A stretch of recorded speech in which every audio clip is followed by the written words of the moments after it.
What's up, ladies and gentlemen? Welcome back. This is the Deep Corner, episode 27. I'm Rob St. Clair, and my first repeat guest on the show, Mr. Tim Falknor, mostly representing the VLA board here as the Director of Player Relations. And we just have really big news, and that's that volleyball's back. Volleyball's Woo! back. Finally, we have plans to play real, live indoor volleyball competitively and live stream it and all that. It's back. So I wanted to get Timmy on here again to talk about the event that we're going to run. So July 3rd through July 5th at Volleyball's gym in far northeastern Indiana, we're putting volleyball on the floor. Yeah, I can't tell you how excited we are to get back in the gym together and get a competition under our belt. Yeah, about time. We've been just starving for content to put out as a league. The whole country is kind of starving for live sports. There have been several other the big professional leagues that have kind of set dates and plans for when they're going to return to competition. And here we are. We're going to do it 4th of July weekend. We're going to put volleyball in front of everyone, and it's going to be awesome. So it's funny because the last time I had you on the show, Tim, the world was a very different place. The VLA schedule was completely different. Everything that you and the board have been working on was 180 degrees different than what it is now. So with everything that's happened in the last several months, talk us through what the board went through to get everything to a point where we can play a real regular season event. Yeah, well, obviously it was really disheartening in the beginning to be a week and a half away from our first ever competition as the VLA, and then for COVID and everything to happen, and for the world to go into quarantine. It hurt almost on a personal level. The board, we were so excited to finally kind of show what we've been working on and just kind of show the quality of volleyball that we're offering, and to have it taken away from us, or from everybody, I should say, that close to our inaugural competition was pretty difficult to deal with. So when we first, we've been regularly meeting over the course of quarantine and all this time, and the first thing that's been on our mind is, at what point can we have a competition and get these teams together and play and compete in a manner that is safe, first and foremost, for both the players, the coaches, the officials. Where to draw that line, and how do we operate and move forward, in kind of weigh the balance of wanting to get everything going and get our competitions, on the calendar, but without doing it in a way that we're going to risk anybody's safety.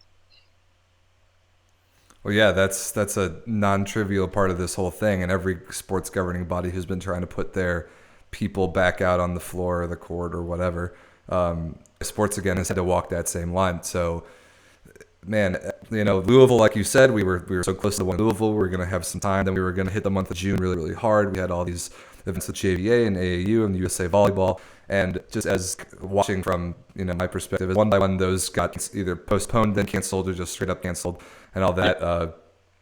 It was easy to think that, man, we're just not going to get any volleyball this summer. And so obviously we as a league, and I'm especially just really excited that we're getting something. We're getting real volleyball. We're going to put it out in front of everyone. So let's talk a little bit more about exactly what that's going to look like. We know the dates, July 3rd through 5th. We know the location. We know it's at the Sports Academy Lloyd's Gym in Angola, far northeastern Indiana. We know the teams. Just 4 or 5 teams are going to be there. What else? What else format-wise?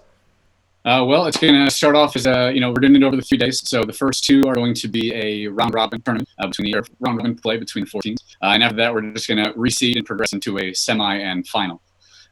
Just to get as much volleyball as possible and really give all the teams a chance to show what we're working on and how hard we've been training.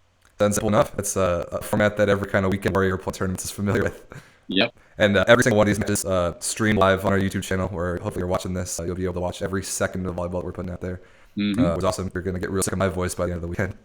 How about you and your Iceman guys? Are you guys going to be able to get in the gym at all and practice at least once or twice before we get to go to Loy's? Yeah, we are going to be able to find some gym time.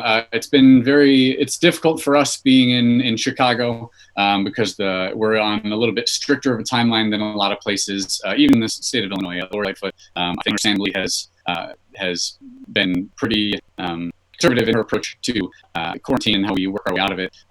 And so it's been a gym where we can actually get in without really breaking any rules. But the result is that we're just going to have to be going out to the suburbs of Chicago to find a gym that's available for us, which is totally fine. Yeah, that's fine. It's I'm really curious about the level of volleyball that we're going to see, because as good as all of the players in our league are, the rust is going to be a factor. Like a lot of these guys, especially the ones who've been playing overseas, got back, seasons got cut short, got back in March or April, and other than like messing around on the grass once in a while, they probably haven't really played volleyball seriously in a long time. So every hour you and the rest of the team can spend in the gym is going to matter a lot. What do you picture as far as caliber of volleyball is concerned?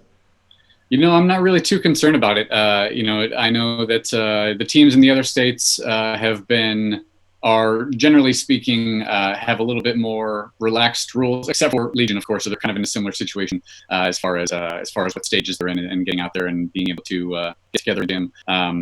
I think in the volleyball, where it's passing and setting against a wall, getting together in small groups and playing sand or grass.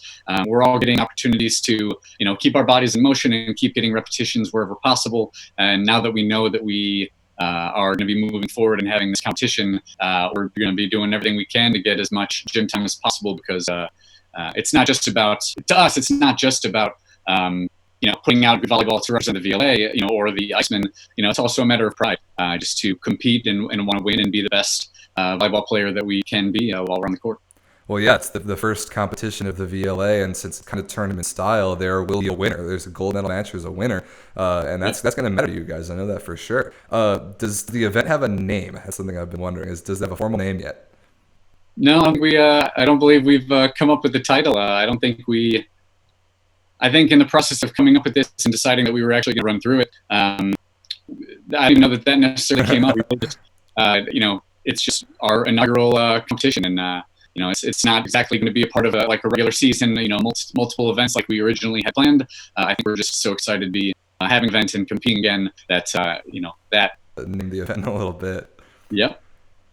Man, I was about to ask something, but I can't remember what it is. I'm so excited, man. It's funny because the whole quarantine, like you were saying, setting a ball against a wall or doing whatever, it's really kind of normalized the whole volleyball world across all skills, that we've all just been craving touches, whether you're professional, like a juniors player or anything in between. People have been setting the ball against walls this entire time, and so everyone's craving it just the same. And I'm excited for you guys' sake that you get to go out and play real, organized, competitive volleyball, and then we're going to get to show it to all people.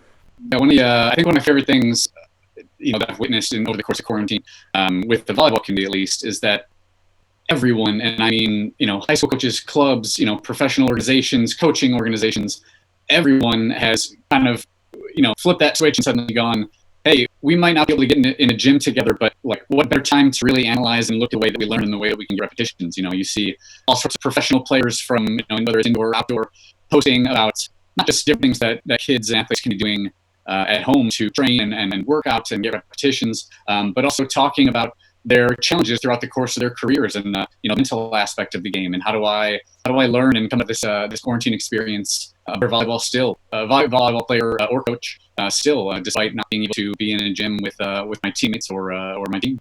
Yeah, the creativity on the internet through the volleyball world has been really interesting. All of every player at every level and a lot of the governing bodies, like you're saying, have been really crushing the online content during quarantine. That's been as volleyball related as it's been allowed to be. It's been an end in sight. We have a date. We know that July 3rd there will be real volleyball played and streamed live on our YouTube channel. It makes it feel a little bit easier to continue waiting out these next couple of weeks.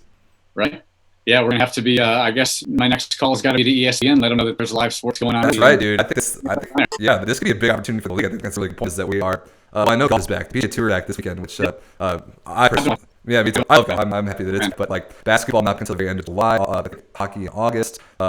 Certainly. Hockey just started getting back in the gym for practicing, right, in preparation for their version of the season. Yeah, I think so. Baseball is still in contract arguments about how their season's going to look, so they're not get back there anytime soon. I think we've got a big opportunity. I think we can get as many eyes on this thing as possible, and people are just craving sports. Well, we're going to give to them, and it's going to be a nice exposure to people to the sport of volleyball. Hopefully, a bunch who have who haven't grown up watching it or playing it like we all have can see it for the first time. And live sports, it's coming back. Grow sport. As much as disheartening as it can be, to not be able to having events like we were originally planning to it, working with organizations like JVA and AAU and USAV, the fact that we can still put volleyball out there, and, we're going to be doing our best to work with those organizations just to, have them let their kids and coaches know that there is still volleyball out there for them to watch and study and learn from. And, we plan on making it something worthwhile. That's right. Yeah, definitely worth watching. There's no doubt with that. And we'll say definitely every possible online platform we have is the VLA, because there's going to be a ton more information posted on this event. But what you really need to know is that July 3rd through 5th, it's Friday, Saturday, Sunday, we will be putting volleyball on the internet for you all to watch. So yeah, this is obviously a little different episode. I don't really have much more to me. All I can think about right now is Will Ferrell's the movie Semi-Pro, and Flint, Michigan, Flint Tropics. That's going to be my mantra for the Iceman going into this competition. I will make sure that I yell it loud enough that you can hear it on the live stream. Excellent. We've got the mustache match. You and Jones, who I had last on the show, I'm just saying this might have to be a too-much thing, man. Yeah, it's we definitely have the facial hair team, or the people capable of doing it. I was joking with you earlier. I know that presenting the Iceman has usually been in November, and so as a result, my facial hair situation has been pretty deep into the No Shave November stint, and it's been a handlebar for a little while. But I'm pretty pumped to be rocking a Ditka stash coming to 4th of July. Not much more Chicago than that, right there. I do what I can. That's right. All right, Tim, if you've got anything else to tell the people about this event, I think this is kind of all we've got for today. It's just big news, huge news. Yeah, just really psyched to announce to the world that we're going to be competing again, and really looking forward to putting on a show for everyone, both on the live stream and on our YouTube channel. Yep, that's right. So every match will be live streamed on YouTube. Like I said, stay blocked to Instagram, wherever you follow along with the league. We're going to post in all the choice.